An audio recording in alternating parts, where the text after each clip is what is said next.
All right, guys, let's go ahead and get into this Monday recap here and take a look at some of that price action that we see right through here and the last 24 hours and kind of what happened and where we could have taken advantage of some of the opportunity here. So if we're looking at the last 24 hours, I went ahead and marked the high that was right here at the session change. So there's my high, here's the low. Look, marking the candle bodies here and all their closes, not the wicks that coming up.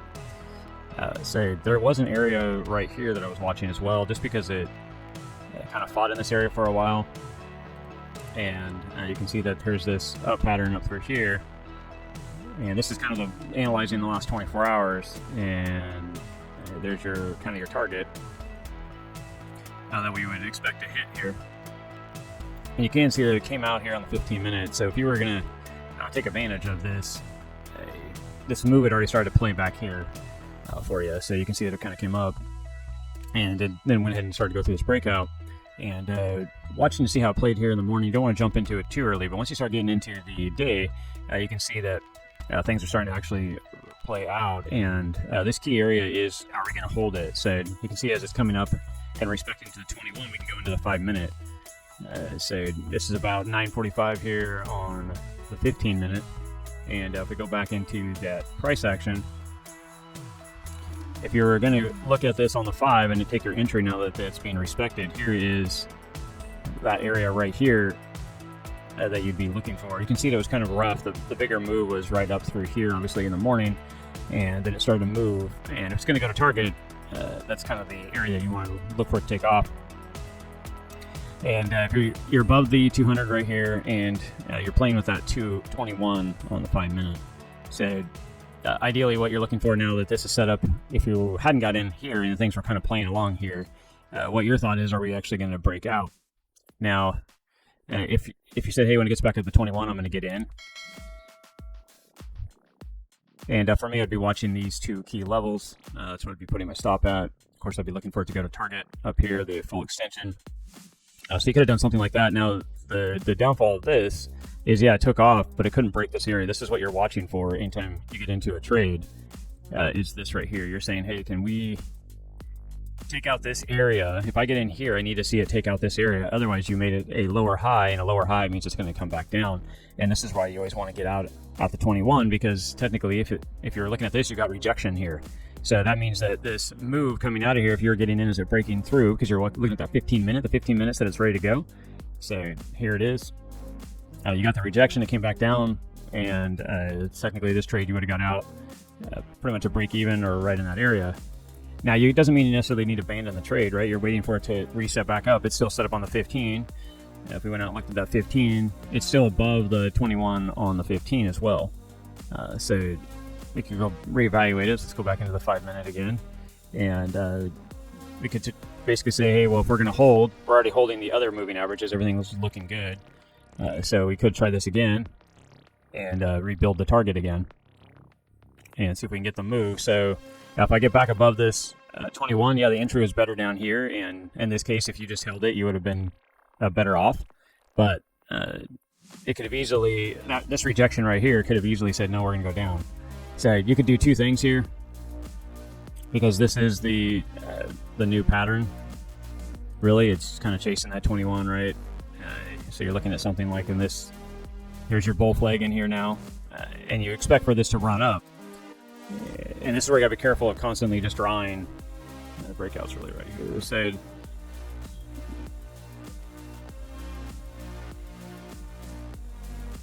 yeah, your idea is like, okay, if it breaks out here, I want to let this run. So that would have been your entry here.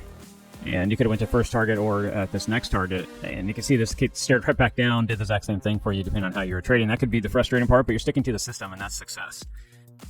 So it depends on how you want to trade it. Now, if you were sticking to the original move and saying, okay, well, it's going to go ahead and clear this target, obviously you would have been taken out. But if you're looking at this pattern for today's price action, that would have been the line in the sand for it to break. You can see it broke pretty hard, came back and kind of back tested that same area and took off. The one thing, though, that I'll point out here is it lost the 21 again right here. So if you got into this trade, here's the breakout trade, or got into this trade, when it came back down into here, you'd want to get out if you hadn't gone to that target. So say you extended all the way up and you didn't get to it, it came back down, this is your exit yet again. And then at this point, this is where I would avoid or be careful. You could get back into it if you start practicing this and get really good at it, meaning just watching price action. This could be your entry, and then this should hold. I mean, it already showed the breakout. That would be your back test. It got back above the 21. Then I'm going to go for this target up here. So you could run this a little tighter too because you're watching price action. So that's trading, right? So you technically could have done 3 trades here up through the movement. And took advantage of all this price action if you wanted, just based on what we were talking about. Now, again, though, you could have easily pretty much walked away out of 3 trades with 0 loss for the day. You wouldn't put a lot of money in the pocket, a few dollars plus break even if you were always trading back to the 21 and getting out, but it also kept you from losing any capital. So yeah, just depending on how you were trading and the targets that you were looking for, you can see the opportunity was in the space, and you know, that's trading for you, what we just laid out. And like I said, pretty much every video, and I hope it really does sink in, is come back and analyze price action the way I did. You know, you're looking for the opportunities. That way, when the price action's there, you can take advantage of it. Once you start to see this breakdown, you can tell you got back up underneath the 21 now. Again, this time you can see it actually looks different than these other times. You can see it's trying to break down. And once we lost the 200, you definitely knew it was going to fall out. So this is a 50-50 zone, so to me, you wouldn't trade any of that. So all this would have been no trade, and then I started evaluating it right through here, and I would be looking at the 15-minute during that time. And you might be asking why. That's because I'm going to see if it backtest here. Now I want to be careful here. For me, if I'm going to trade the 15-minute because we're in that 50-50 zone. So if I'm going to go into the 5, this would have been the trade that I've been looking for it to break down. So we could have got into this trade right here. And I would have went to the reason why my target would be right here is because I'm going to the 15-minute 200 because I'm in that 50-50 zone. And the 15-minute, when you're looking at the moving averages, these are kind of magnets. You can see how it moves up against them and bounces away from them. Now this is what I would like to see it come down like it did. More likely I would have been out here with this 200, but see how it came back up and tested itself right here. That's a pretty good sign that this bear flag is going to play out. Now you can see it doing a rotation right through here. It did come down strong. Now I'm going to have to reevaluate, obviously, if we're into today's price action. But that's another trade opportunity that you can look for because you're underneath the 200 right here. You're underneath the 21 right here. And that's what you're looking for. So if we were going to get in, here's your entry after that rejection on the 200 right on the 15, and then it came back up and tested its 15-200. Or 21, sorry. Right here is giving us the entry. So that's what we'd be looking for.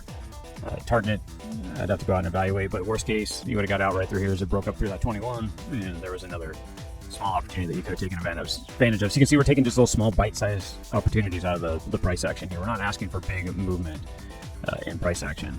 This is how trading really does work unless you're going to start looking at bigger picture and bigger pattern. So anyways, guys, that is about it. Just looking at price action with you, using the 15 and 5 minute, the last 24 hours, setting your levels, and then looking for opportunity in those key levels with the support and resistance. S for the support, R for the resistance. A lot of times you hear people talking about an SR flip, that kind of stuff. That's all they're talking about is support and resistance and price action breaking above or below that. So, all right, guys, like and subscribe to the videos. If you have any questions, feel free to put them in the comments. Reach out.